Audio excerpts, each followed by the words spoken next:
আগের যুগে যখন বিছানায় পড়ে মানুষ মারা যেত, আস্তে আস্তে পায়ের দিক থেকে আত্মা চলে যেত, পা নাড়াইতে পারতো না, হাত নাড়াইতে পারতো না। একটা পর্যায়ে আত্মাটা শুধু বুকের মধ্যে নড়াচড়া করতো, শ্বাস প্রশ্বাস কঠিন হয়ে যেত, মানুষ বলতো যে তার গড়গড়া শুরু হয়ে গেছে। ঠিক কিনা বলে?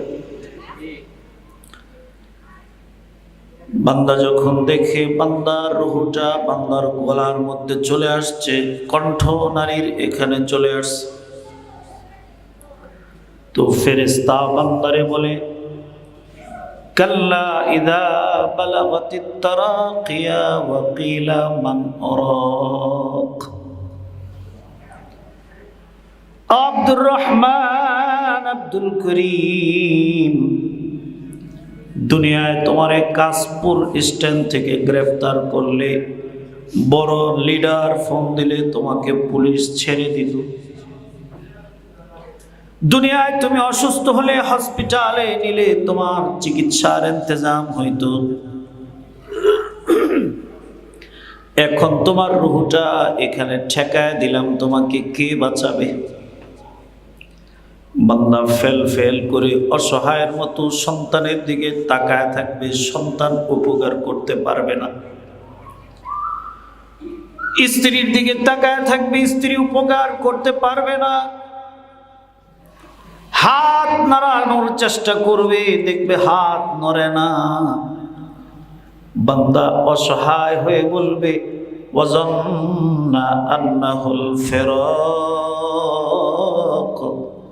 আল্লাহ, তোমার কাছে আত্মসমর্পণ করা ছাড়া আমার আর উপায় নাই। এরে মুসলমান ভাই আমার, বাবা আমার, মৃত্যু তো বড় কঠিন জিনিস। মৃত্যু লাগবে না। কারো যদি প্রেশারটা লো হয়ে যায়, সুগারটা নীল হয়ে যায়, দেখবেন অসহায়ত্ব কাকে বলে। ঠিক কিনা বলেন? এজন্য মুমিনের চিন্তা থাকে, আল্লাহ আমার মরণটা না জানি কেমন করে হয়, আমার মৃত্যুটা না জানি কিভাবে আসে। মুমিন রাতের আধারে আল্লাহর দরবারে হাত উঠায় বলে, এলাহি আমার মৃত্যুটা সেজদার হালতে দিও, আমার মৃত্যুটা জুমার রাতে দিও, আমার মৃত্যুটা লাইলাতুল কদরে দিও, আমার মৃত্যুটা জিহাদের ময়দানে কাফেরের মোকাবেলায় লড়তে লড়তে দিও। আল্লাহ আমার মৃত্যুটা খানায় কাবার গিলাফ জড়ানো অবস্থায় দিও, আমার মৃত্যুটা রওজায়ে আতহারের সামনে দিও, আমার মৃত্যুটা মদিনায় দিও। এরকম নানাবিধ দোয়া মুমিন করে, ইমানদার করে, অথবা দোয়া না করলেও ইমানদারের মনের ভিতরে এই আশা আছে, আকাঙ্ক্ষা আছে, আল্লাহ আমার মৃত্যুটা তুমি ভালো হালতে দিও। কথা বলেন ঠিক কিনা?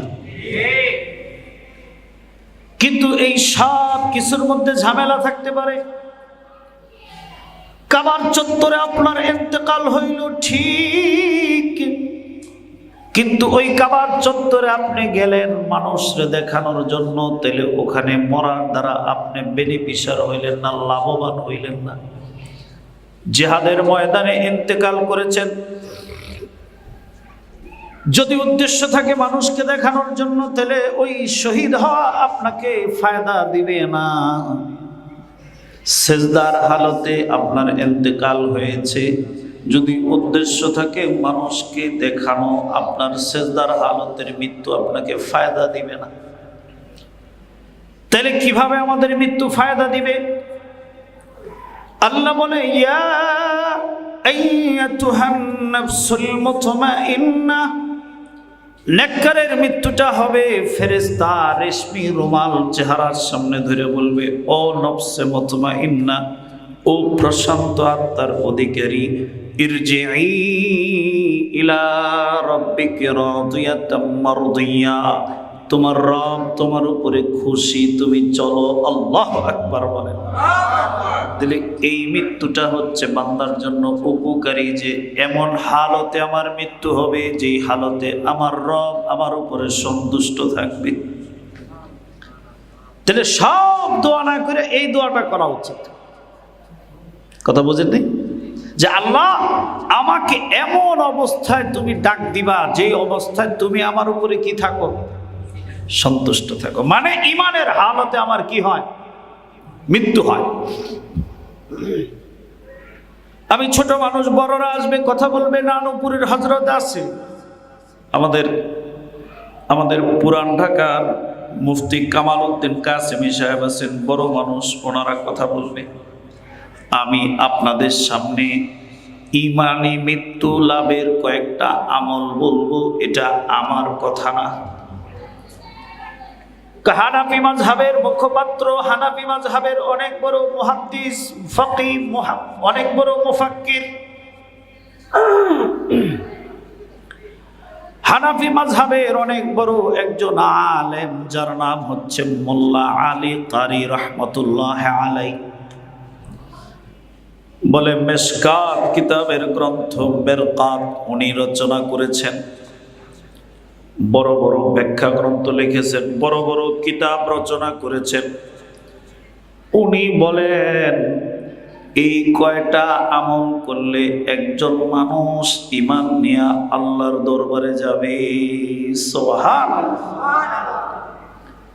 কয়টা আমল? কয় 10টা আমল। এই 10টা আমল যদি কেউ আল্লাহর দরবারে পেশ করতে পারে, এই 10টা আমলের সাথে যদি নিজেকে যুক্ত রাখে, শরীক থাকে, তো ওই বান্দাটা মৃত্যুর সময় ঈমান নিয়ে কবরে যাবে। সুবহানাল্লাহ। 1 নাম্বার আমল হচ্ছে, যে ব্যক্তি ঈমানি মৃত্যু কামনা করবে সে নিয়মিত 5 ওয়াক্ত মেসওয়াক করবে। কি করবে? মেসওয়াক করবে। আমরা যদি এখন পরীক্ষা নেওয়ার জন্য বলি কার কার কাছে মেসওয়াক আছে, অনেকের কাছে নাই। অনেকে লজ্জিত হবে, কাউকে লজ্জা দেওয়ার সিস্টেম শরীয়তে নাই। কিন্তু ভাই আমার, বাবা আমার, যদি ঈমানে মৃত্যু চাই তবে মেসওয়াকের আমল করা লাগবে। মেসওয়াকের অনেক ফায়দা। তার মধ্যে অন্যতম ফায়দা, মৃত্যুর সময় ঈমান নসিব হবে, কালিমা নসিব হবে। قال عليه الصلاة والسلام السواك مطهرة للفم। কয় মেসওয়াক হচ্ছে মুখের পবিত্রতা, ওয়া মারদাতুল লিররাব, আর মেসওয়াক হচ্ছে আল্লাহর সন্তুষ্টির মাধ্যম। দেখতে হালকা দেখা যায়, দেখতে সামান্য মনে হয়, কিন্তু সওয়াব অনেক।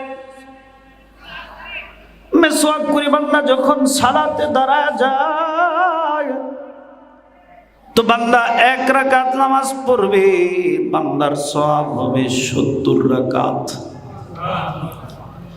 মেসওয়াকের ফায়দা কত? আল্লাহর রসুলের ফুফুকে রসুল দাফন করছেন, কবরস্থ করছেন, কবরের পাশে রসুল দাঁড়ায় রয়েছে। কবর কি সহজ জায়গা না কঠিন জায়গা? আল্লাহর রাসূল বলেন, কবরের বিষয়গুলো যদি দুনিয়ার মানুষকে দেখানো হইতো, আল্লাহ তাদাফানু, সন্তান তার বাবার লাশ নিয়ে কবরস্থানে যাইতে ভয় পাইতো, অস্বীকৃতি জানাইতো। জামাই তার শ্বশুরের লাশ নিয়ে কবরে যাইতে অস্বীকৃতি জানাইতো। ভাই তার ভাইয়ের লাশ নিয়ে কবরস্থানে যাইতে অস্বীকৃতি জানাইতো, বলতো আমার ভয় লাগে, যাব না। ফায়াসিহু সাইহাতান, কবরে আযাব হইলে এমন বিকট চিৎকার করে মুর্দা ইনসান আর মানুষ আর জিন ছাড়া तमाम সব মাখলুকাত ওই আওয়াজ শোনে। এ ভাই, এ কারণেই তো দেখা যায় অনেক সময় গোরস্থান থেকে গরুগুলো দৌড়ায় পালায় যায়, গোরস্থান থেকে ভেড়া বকরিগুলো দৌড়ায় পালায় যায়। আল্লাহর রাসূলের ফুফুরে কবরে রাখছে, মুনকার নাকিরের সওয়াল জবাবের উত্তর দিতে কষ্ট হইতেছে।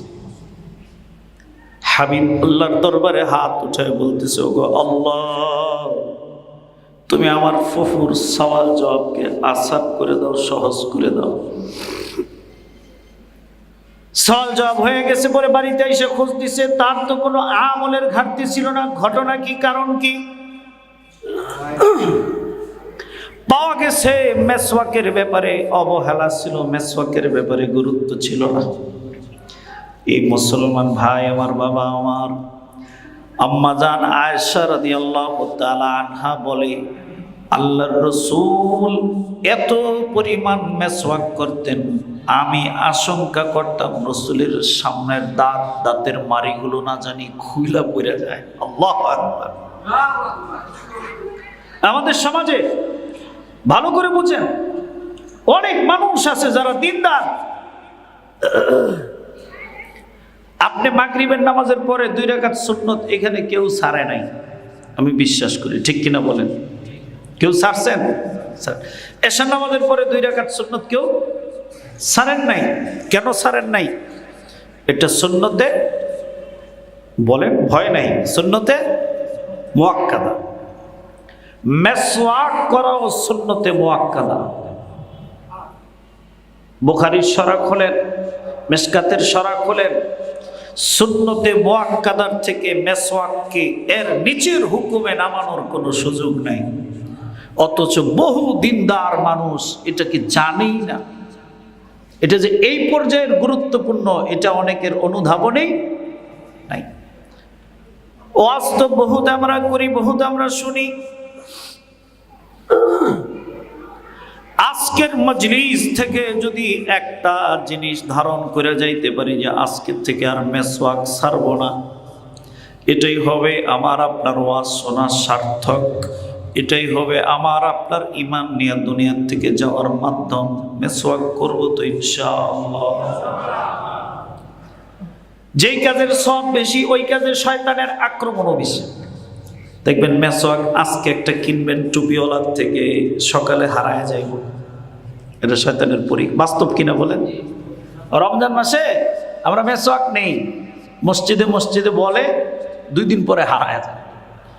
আপনিও শয়তানের বিরুদ্ধে স্ট্রংলি জিহাদ করবেন। মেসওয়াকের দাম কত? 200 টাকা। আপনারা কি রাগ করতেছেন? মেসওয়াকের দাম কত? 20 টাকা। তাহলে মেসওয়াক কিনবেন 3টা, একটা রাখবেন পকেটে, একটা রাখবেন ব্যবসা প্রতিষ্ঠানে, একটা রাখবেন বাসার বেসিনের সামনে, যাতে শয়তান মিস করতে না পারে। পারবো তো ইনশাআল্লাহ?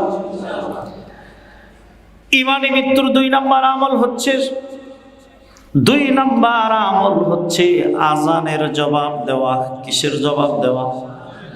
আজানের জবাব দেওয়া। অনেক মুসলমান আছে আজানের সময় চা খাইতেই থাকে, কথা বলতেই থাকে। আল্লাহর রাসূল মুহাম্মদুর রাসূলুল্লাহ সাল্লাল্লাহু আলাইহি মুয়াজ্জিনের এত সওয়াব। মান আযানা 7 সিনিনা, 7 বছর যে আযান দিবে ইহতিসাবান, সওয়াবের নিয়তে, কুতিবা লাহু বারাআতুম মিনান নার। আল্লাহু আকবার বলেন। ওই মুয়াজ্জিনের আগুনে, জাহান্নামের আগুনে তারে আর দেওয়া হবে না, তারে পোড়ানো হবে না। সুবহানাল্লাহ। কয় মুয়াজ্জিন আজান দিলে মসজিদে, জুমার মসজিদে আইসা নামাজ পড়লে 1 রাকাতে 27 গুণ সওয়াব। কয় আব্দুর রহমান, আব্দুল করিম সভাপতি, সেক্রেটারি, সবাই যত সওয়াব পাইল, ওই সবার সওয়াবের ভাগ মুয়াজ্জিন পাবে। এত সওয়াব শুই না সাহাবায়ে কেরাম বলে, ওগো সরকার, তাহলে আজান তো একজন দিবে, বাকিরা তো সুযোগ পাবে না আজান দেওয়ার জন্য, তাহলে প্রতিযোগিতা হবে। অনেকে বলবে, হুজুর মুয়াজ্জিনের আবার এত সম্মান কি? আমরা তো দেখি মসজিদে অনেকে ঢুইকা পা দিয়া, ঘষা দিয়া পায়ের তলা মুয়াজ্জিনরে দেখায়, বালু কেন? আছে না নাই? মুয়াজ্জিনরে পাড়ায় বাড়িতে বাড়িতে খাবারের বাটি দিয়া খাবার আনার জন্য। মুয়াজ্জিনরে পাঠায় বাড়িতে বাড়িতে মসজিদের বেতন উঠানোর জন্য। সব জায়গায় না, কিন্তু আছে তো। কয় মুয়াজ্জিন যে বেতন উঠাইতে যায়, সব পুরুষরা বাসায় থাকে না, মহিলার সাথে তার দেখা হয়, কথা হয়। ওই ইমাম সাহেব না থাকলে মুয়াজ্জিন আবার নামাজ পড়ায়, তার পিছনে নামাজ পড়া। বিষয়টা কি সুন্দর না অসুন্দর? কথা বুঝেন নাই? আপনারা মাইন্ড করতেছেন? কষ্ট পাইতেছেন? আমরা কিভাবে এই সওয়াব পাইতে পারি? আল্লাহর রাসূল বললেন, আজানের জবাব যে দিবে ওরও সমান সওয়াব হবে। সুবহানাল্লাহ। আজানের কত দাম! মোরগ সেও মুয়াজ্জিন, এটা জানেন তো? আমি অবাক হইলাম, আপনাদের চিটাং রোডের ভূমিপল্লীতে আমার এক কাজিনের বাসায় ছিলাম আমি রাত্রে। শীতের সিজন, কোনো ফ্যান চলে না, নীরব নিস্তব্ধ। ঘড়ির দিকে তাকায় রয়েছি, ফজরের নামাজের সময় কখন হবে। 4:12 সময় হওয়ার সাথে সাথেই তো আর মুয়াজ্জিনরা কি দেয় না, আজান দেয় না। দিতে 5 মিনিট 7 মিনিট দেরি হয়, বুঝেন নাই? ওই ঘড়ির টাইমের সঠিক সময়ে 2টা 1টা মোরগ এত জোরে আওয়াজ দিতে আরম্ভ করলো, পুরো এলাকা গরম করে ফেলছে। আল্লাহু আকবার। ইসলাম যে সত্য, আল্লাহ তাআলার দ্বীন, রাসূলের আনিত ধর্ম যে সত্য, এর চেয়ে বড় প্রমাণ কি আছে? এই মোরগকে কে বলল যে এখন ফজরের সময় হয়েছে? আল্লাহু আকবার।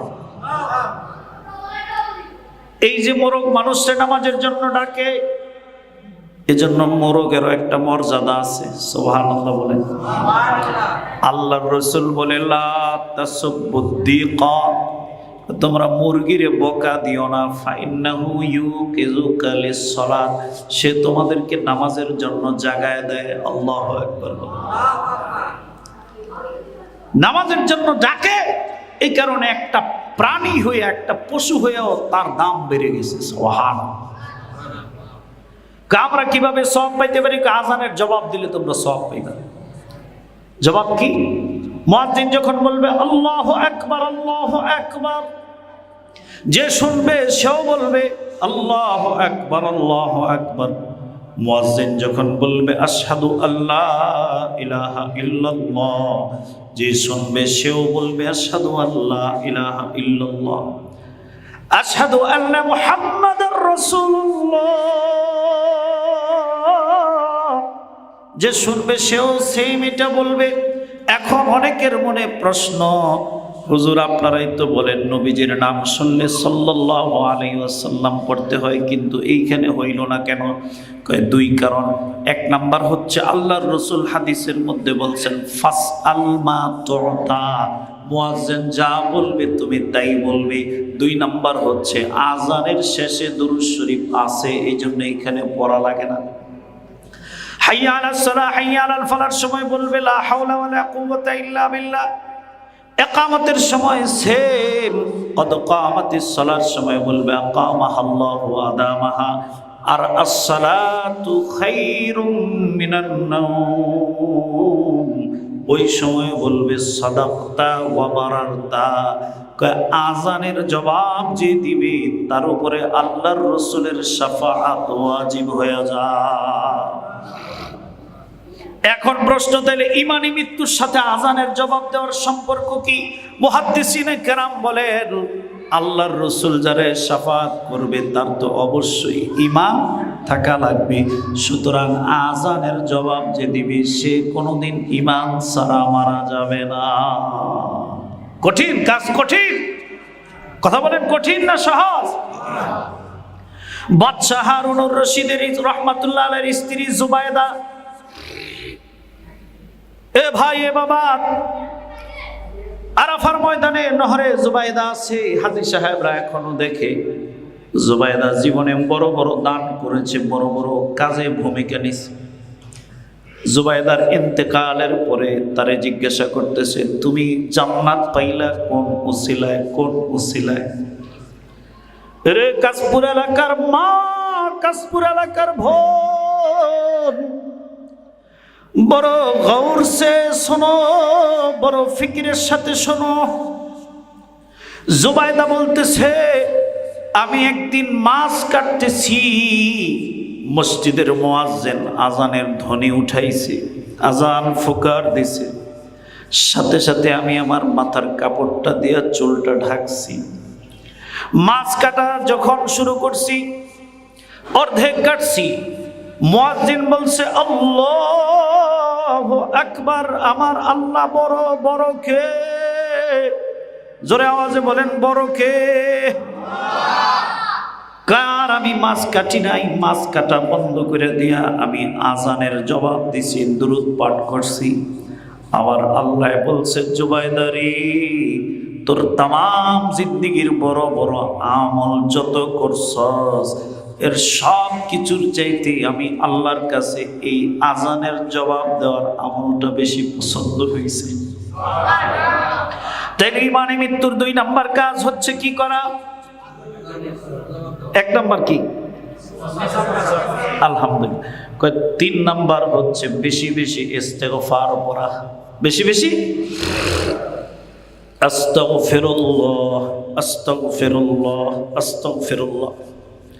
তাসাউফের সবচেয়ে গোড়ার যিনি আছেন হাসান বসরি রহমাতুল্লাহ আলাইহি, যত পীর, যত বুজুর্গ, যত মাশায়েখ, হাসান বসরি ছাড়া কারো পীরগিরি টিকবে না, কারো পীরগিরি চলবে না।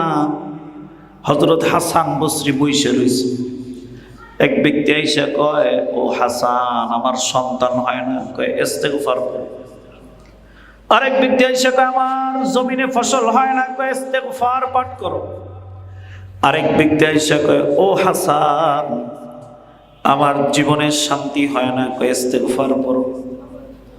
পাশে থাকা এক লোক, তিনি বলতেছে, হযরত, এটা কি শ্রীপুরের ট্যাবলেট নাকি? সব রোগের এক চিকিৎসা। অন্য ভাষায় বলছে। হযরত হাসান বলে, এটা সব রোগের চিকিৎসা, এটা আমার কথা না। তিনি আয়াতে কারিমা পাঠ করলেন, ফাকুলতু আস্তাগফিরু রাব্বাকুম ইন্নাহু কানা গাফফারা ইউরসিলিস সামাআ আলাইকুম মিদরারা ويمددكم بأموال وبنين ويجعل لكم جنات ويجعل لكم أنهارا الله أكبر বলেন। আল্লাহ তাআলা বলে, গোলাম, তোমার সন্তান হয় না, তুমি ইস্তেগফার পড়ো। তোমার জমিনে ফসল হয় না, ইস্তেগফার পড়ো। ব্যবসায়ী মন্দা, ইস্তেগফার পড়ো। তোমার বিবি কথা শুনে না, ইস্তেগফার পড়ো। বাচ্চাটা কথা শুনে না, ইস্তেগফার পড়ো। সব সমস্যার সমাধান আছে কোথায়? ঈমানি মৃত্যুর 3 নাম্বার আমল হচ্ছে ইস্তেগফার পড়া। আজীব আমল এটা। আমাদের সময়ের সংক্ষেপ। আমাদের বসুন্ধরার শেখ মুফতি আব্দুর রহমান রহমাতুল্লাহ আলাইহি, নাম শুনছেন না? নাম শুনছেন না? অনেক বড় আলেম। ওনার কাছে আইসা এক ব্যক্তি বলতেছে, মানে এক ব্যক্তি আসছে, ওই ব্যক্তি দাড়ি শেভ করে। উনি ওই ব্যক্তিকে বলতেছে যে, আমি যদি আপনাকে বলি যে আপনি দাড়িটা রাইখা দেন, হইতে পারে যে আপনি আমার দরবারকে অ্যাভয়েড করবেন, আর আসবেন না, তাহলে তো আর আপনার হেদায়েত হইল না। তো উনি বললেন, আপনি যেহেতু দাড়ি রাখতে পারেন না, যতবার শেভ করবেন ততবার আস্তাগফিরুল্লাহ পড়বেন, আস্তাগফিরুল্লাহ পড়বেন। তো উনি চলে গেছে। অন্যান্য আলেমরা জিজ্ঞেস করতেছে, হযরত, আপনি দাড়ি রাখতেও বললেন না, বললেন যতবার শেভ করবা ততবার আস্তাগফিরুল্লাহ পড়বে, এটার মানে কি? উনি বললেন যে ইস্তেগফারের এমন বরকত, এমন ফজিলত, যে গুনাহ করে বান্দা ইস্তেগফারও করে, এর বদৌলতে এক সময় বান্দা গুনাহ ছেড়ে দেওয়ার অভ্যাস হয়ে যায়। দুনিয়ার যত অহংকারী মানুষ আছে, দুনিয়ার যত গ্রাইভিটিওয়ালা মানুষ আছে, আত্মমর্যাদা সম্পন্ন মানুষ আছে, তাদেরকে যদি আপনি বলেন সরি, ভুল হয়ে গেছে, তারা আপনাকে খুশি হয়ে মাফ করে দেয়। ঠিক কিনা? আল্লাহর চাইতে বড় আত্মমর্যাদা সম্পন্ন আর কেউ নাই, আল্লাহর চেয়ে বড় মুতাকাব্বির কেউ নাই, আল্লাহর চেয়ে বড় অহংকারী কেউ নাই। আল্লাহর সামনেও যখন বান্দা বলে আস্তাগফিরুল্লাহ, আল্লাহ আমার ভুল হয়েছে, আমার ভুল হয়েছে, আমি তোমার কাছে ক্ষমা চাই, আল্লাহ বলে যা বান্দা তোরে মাফ করে দিলাম। ইমানে মৃত্যুর কয় নাম্বার? 3 নাম্বার। 4 নাম্বার হচ্ছে পুরুষের নজর হেফাজত করা, নারীর পর্দা করা। আল্লাহ তাআলা কোরআনে বলে কুল্লিল মুমিনিনা ইয়াগুদ্দু মিন আবসারিহিম ওয়া ইয়াহফাযু ফুরুজাহুম। হে পুরুষ, তুমি তোমার নজরকে নিচে নামাও, নারী তুমি পুরুষ থেকে তোমার নজর নিচে নামাও। আমাদের এই হাইওয়ে রোডে, ঢাকা চিটাগাং হাইওয়ে রোডে 2 পাশ থেকে 2টা গাড়ি আসতেছে, উভয়টা হেডলাইট দিয়ে রাখছে রাতের বেলা, দোনো ড্রাইভার চোখে কিছু দেখবে না, অ্যাক্সিডেন্ট হবে, ঠিক কিনা বলেন? যে কোনো একজনকে ডিপার দিয়া লাইটটা নিচে নামাইতে হবে, কারণ নারী পুরুষ যদি উভয় তাকায় থাকে তাহলে অ্যাক্সিডেন্ট হবে, জিনা ব্যভিচারের সম্ভাবনা তৈরি হবে। আয-যানি লা ইয়াজনি ওয়া হুয়া মুমিন হিনা ইয়াজনি ওয়া হুয়া মুমিন। কয় জেনাকার যখন জেনা করে ওই সময় তার সাথে ঈমান থাকে না, ঈমানটা তার শরীর থেকে সইরা পাশে থাকে, নাউজুবিল্লাহ। চোর যখন চুরি করে তার সাথে ঈমান থাকে না, ঈমান সইরা যায়। ঈমান এইভাবে যাওয়া আসা করতে করতে এক সময় লোকটা ঈমান হারা হয়ে যায়। এজন্য আল্লাহ বলে ওয়ালা তাকরাবুজ জিনা ইন্নাহু কানা ফাহিশাতা। কয় জেনা ব্যভিচারের কাছেও যাইবা না। কেন কেন? কয় এটা বড় ভয়ঙ্কর, এটা গান্দা, এটা পচা, এটার সাথে তুমি সম্পৃক্ত হইতে হইতে তোমার বেঈমানের হালতে মৃত্যু হবে। আর যদি তুমি পর্দা করো, নজরের হেফাজত করো, তাহলে তোমার ঈমানের সাথে মৃত্যু হবে। এখন শয়তান দেখছে যে হাজার হাজার এই বাংলাদেশের 10 লক্ষ মসজিদ, 10 লক্ষ মসজিদের 10 লক্ষ খতিব, এই বাংলাদেশে দৈনিক প্রায় 4000 ওয়াজ মাহফিল হয়। সুবহানাল্লাহ।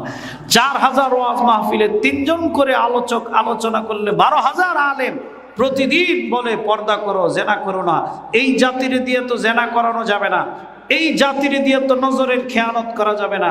শয়তান বুদ্ধি বের করছে, কয় কিছু মহিলারে বলো ট্রান্সজেন্ডার হয়ে পুরুষ হয়ে যাইতে, কিছু পুরুষরে বলো মহিলা হয়ে যাইতে, তাহলে এরা একজন আরেকজনের দিকে অবাধে হালাম মনে করে তাকাবে, তাহলে তাদের পর্দার বিধান লঙ্ঘিত হবে। কথা বলেন ঠিক কিনা?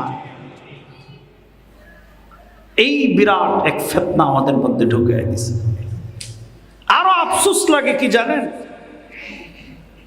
এই মিম্বরগুলোতে বসার আগে আমাদের ভাইয়েরা আমাদেরকে বলে কি, হুজুর এ তো সব বিষয়ে আপনাদের চিৎকার চেঁচামেচির দরকার নেই, যারা করার এরা করো। বলে কিনা বলেন? বলে কিনা বলেন? আবার কিছু ভাই আছে এরকম, তারা বলে যে হুজুর আপনাদের চিৎকার চেঁচামেচিতে কি লাভ? লাভ আছে না নাই? কথা বলেন, আছে না নাই? আপনাদের যাদের বয়স হয়েছে মুরব্বী, 90-এর দশকের মাঝামাঝি শেষের দিকে বাংলাদেশের সবচাইতে নির্লজ্জ বেহায়া লেখিকা তসলিমা নাসরিন তার বইয়ের পরতে পরতে পৃষ্ঠায় পৃষ্ঠায় নাস্তিকতার চর্চা করেছে, ইসলাম বিদ্বেষী লেখা সে লিখছে। এই দেশের সচেতন আলেম ওলামাদের প্রতিবাদের মুখেই সেই নির্বাসিত জীবনযাপনে বাধ্য হয়েছে। কথা বলেন ঠিক কিনা? 2006 সালে হাইকোর্টে ফতোয়া বিরোধী রায়ের খসড়া হয়েছে, রায়ের অনুমোদন হয়েছে। সেই রায়ের বিরুদ্ধে ওলামায়ে কেরাম রিট করে সোচ্চার হয়ে আন্দোলন করে সেই রায়কে প্রত্যাখ্যান করে এই দেশে ফতোয়া দেওয়া এখনো বৈধ আছে। 2011 সালে আল্লাহ তাআলার শতসিদ্ধ বিধান সূরা নিসার 11 নম্বর আয়াত লিযাকারি মিসলু হাজ্জিল উনসায়াইন, যে বাবার ত্যায্য সম্পদ থেকে এক ভাই যা পাবে দুই বোন যা পাবে, এক ভাই তা পাবে। এই আয়াতের বিরুদ্ধে নারী নীতিমালার আইন করা হয়েছে। তদানীন্তন সময়ে মুফতি ফজলুল হক আমিনী রহমতুল্লাহ আলাই সারা দেশে তুখর আন্দোলন করার ফলে এই আইন থেকে পিছু হটতে বাধ্য হয়েছে। কথা বলেন ঠিক কিনা? সর্বশেষ কত বছর ডারউইনের কুফরি মতবাদ, বানর থেকে মানুষ, এটাও আলেমদের প্রতিবাদের মুখে সরতে বাধ্য হয়েছে। তারপরে একবার মিল্ক ব্যাংক, মনে আছে? অনেকে ভুলে গেছে। বাঙালি বড় আত্মভোলা, আমরা আমাদের অতীত ভুলে যাই। মিল্ক ব্যাংকের একটা আইন করার জন্য আলোচনা চূড়ান্ত হয়ে গেছে। মিল্ক ব্যাংক মানে আমার স্ত্রী দুধ দান করবে, এটা ফ্রিজে জমা থাকবে, রক্তের যেমন ব্লাড ব্যাংক আছে এরকম মিল্ক ব্যাংক। ওইখান থেকে যার বাচ্চা দুধ পায় না অথবা যার মা নেই তাকে ওইখান থেকে দুধ খাওয়াবে।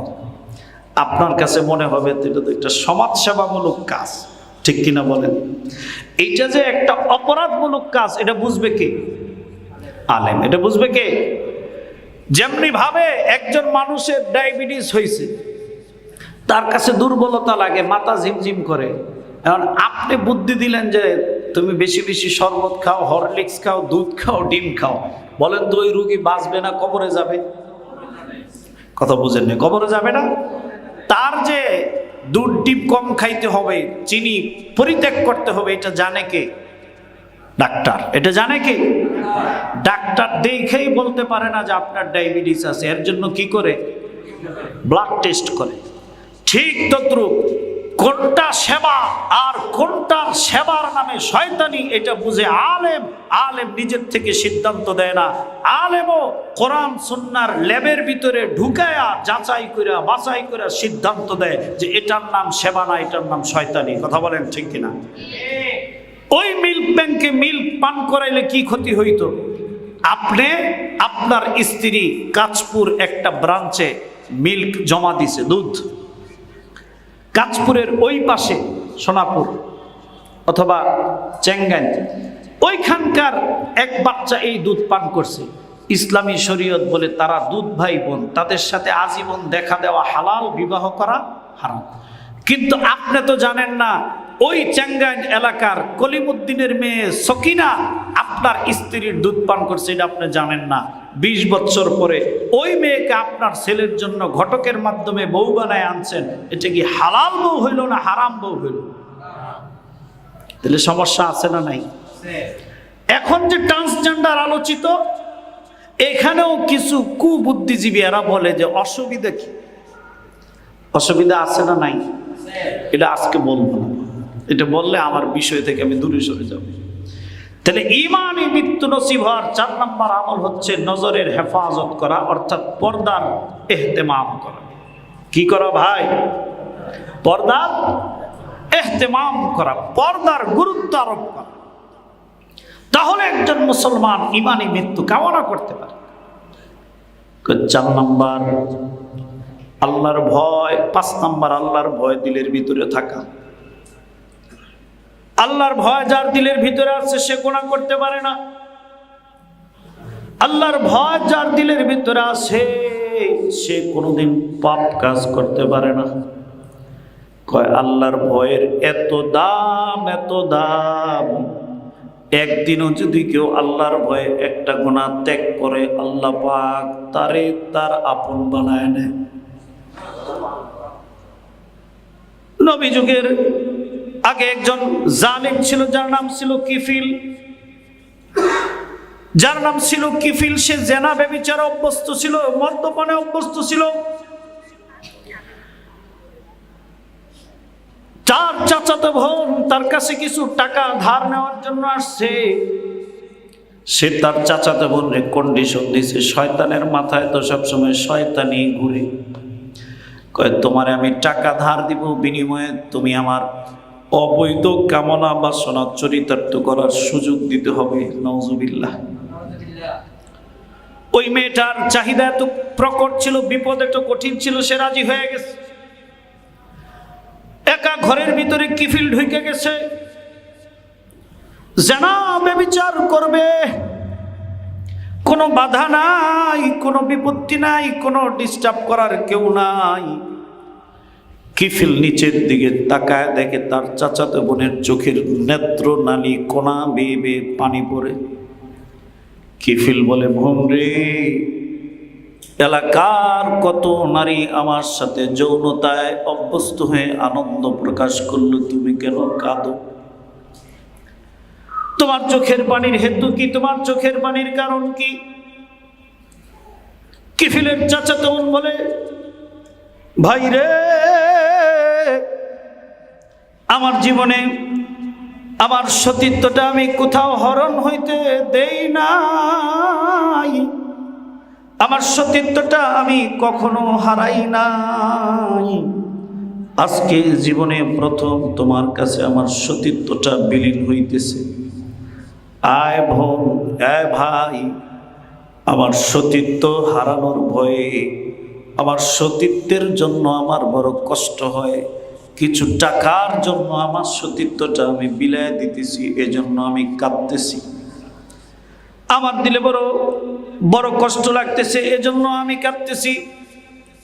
কিফিলের ভিতরে বড় মায়া হয়েছে, আল্লাহর ভয় ঢুকছে। কিফিল উঠা দাঁড়ায় চলে আসছে। কিছুদিন পরে কিফিলের ইন্তেকাল হয়ে গেছে।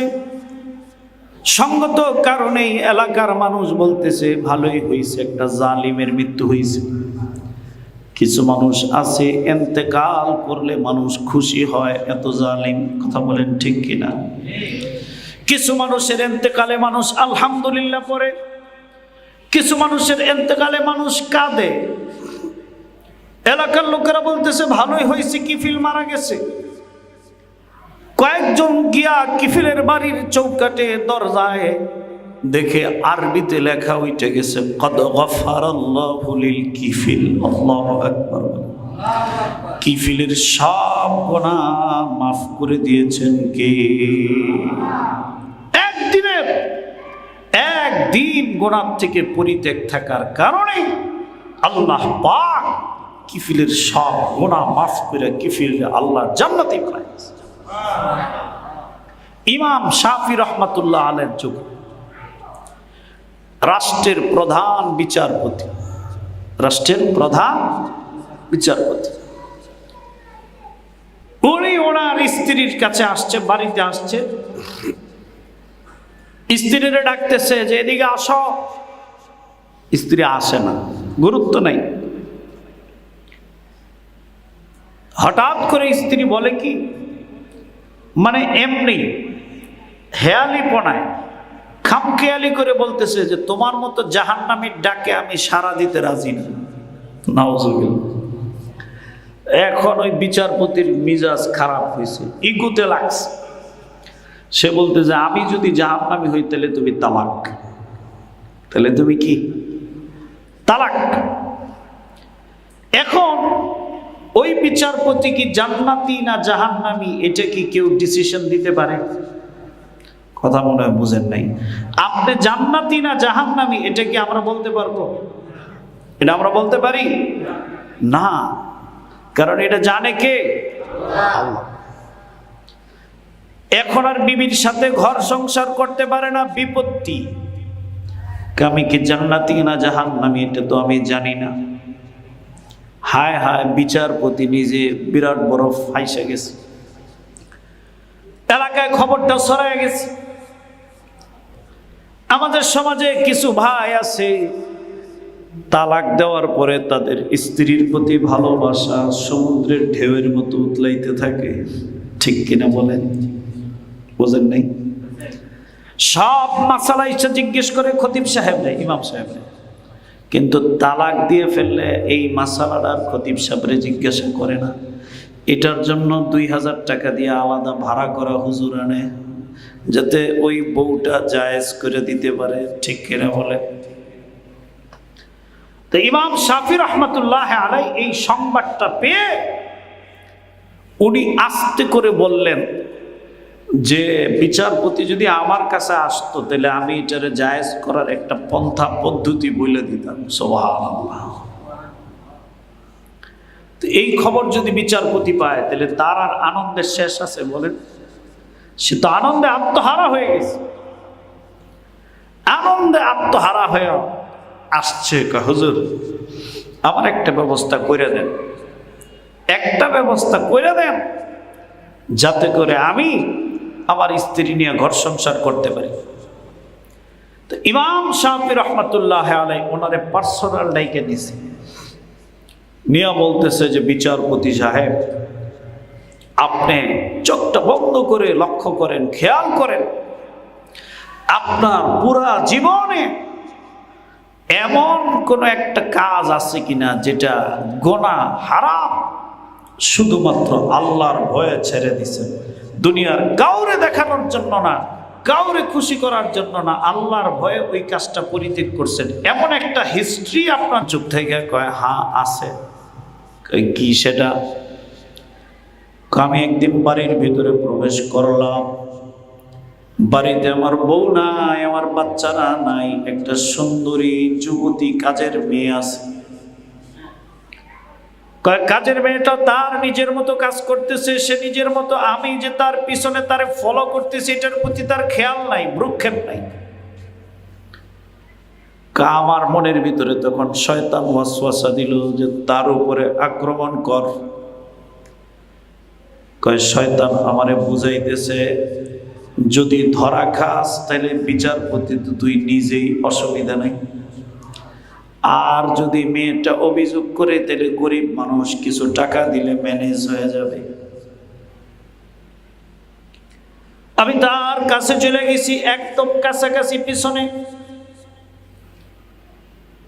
ওই সময় আমাকে অলৌকিক ভাবে আমার ভিতর থেকে আওয়াজ আসতেছে, আজ জাস্টিস বিচারপতি, তোমার ঘরে বিবি নাই, তোমার ঘরে তোমার বাচ্চারা নাই, অন্য কোনো লোক নাই, তুমি ভাবতেছো তোমার কেউ দেখে না,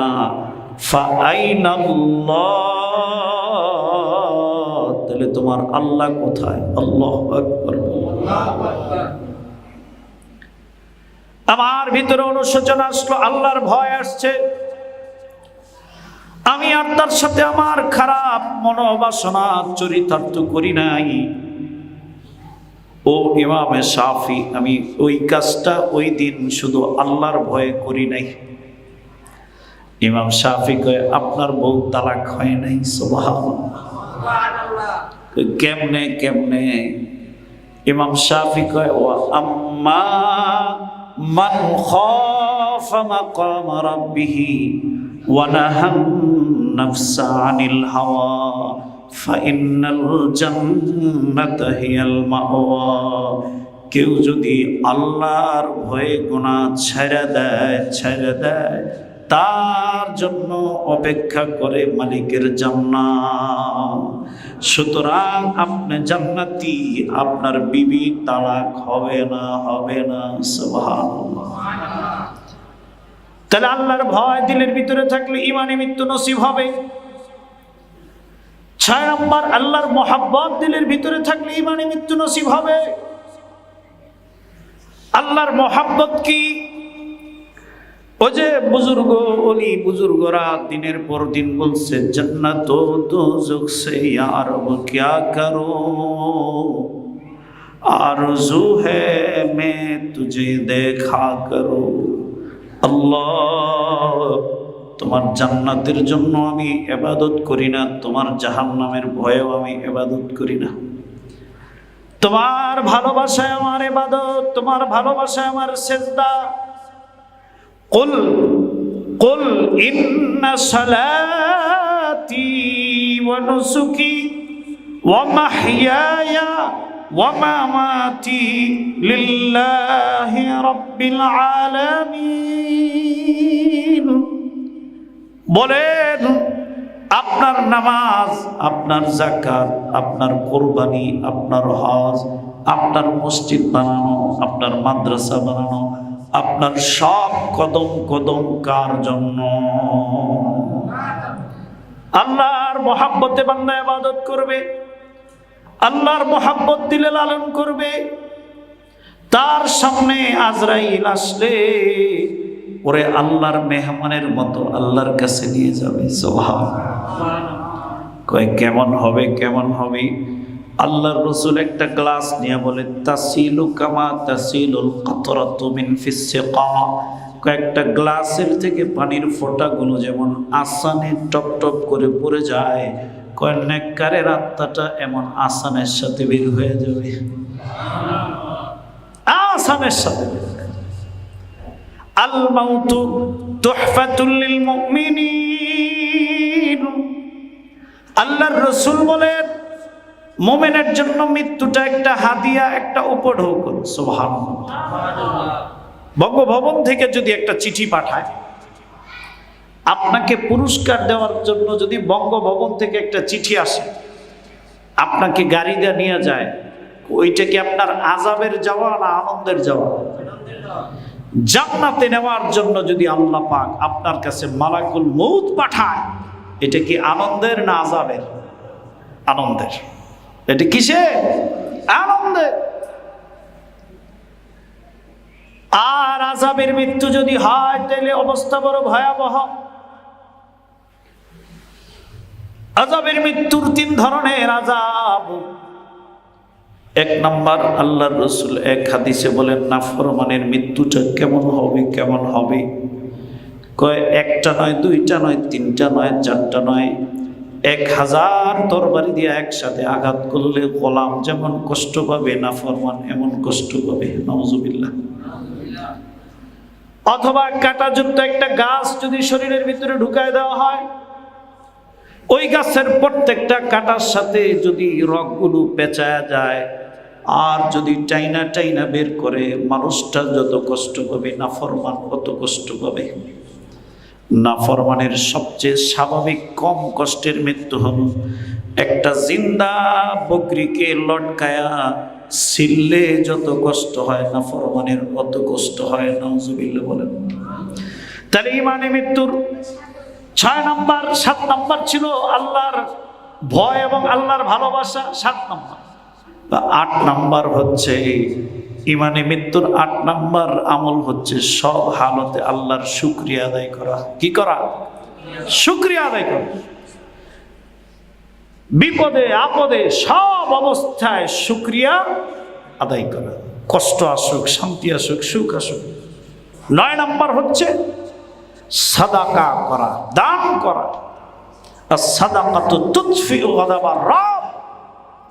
আমরা যে গুনাহ করি এমন কেউ নাই যে বুকে হাত রেখে বলবো যে আমি গুনাহ করি না। আছে কেউ?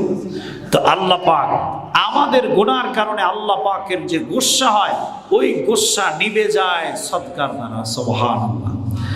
ঈমানে মৃত্যুর 10 নাম্বার আমল হচ্ছে বেশি বেশি লা ইলাহা ইল্লাল্লাহ পাঠ করা। বেশি বেশি কি পাঠ করা? তিরমিজি শরীফের হাদিসে আসছে তামুতুনা কামা তুহশারুন ওয়া তাহইয়ুনা কামা তামুতুন ওয়া তামুতুনা কামা তুহশারুন। মানুষ যেই কাজ বেশি করে ওই কাজের অবস্থায় তার মৃত্যু হয়, আর যে যেভাবে মৃত্যু হয় তার হাসর ওইভাবে হয়। সুবহান। সুতরাং যার জমানে বেশি লা ইলাহা ইল্লাল্লাহ থাকবে তার মৃত্যুর সময় এটা অটোমেটিক বের হবে, আর হাসরের ময়দানেও এটা নিয়েই উঠবে, সে জান্নাতি হয়ে যাবে।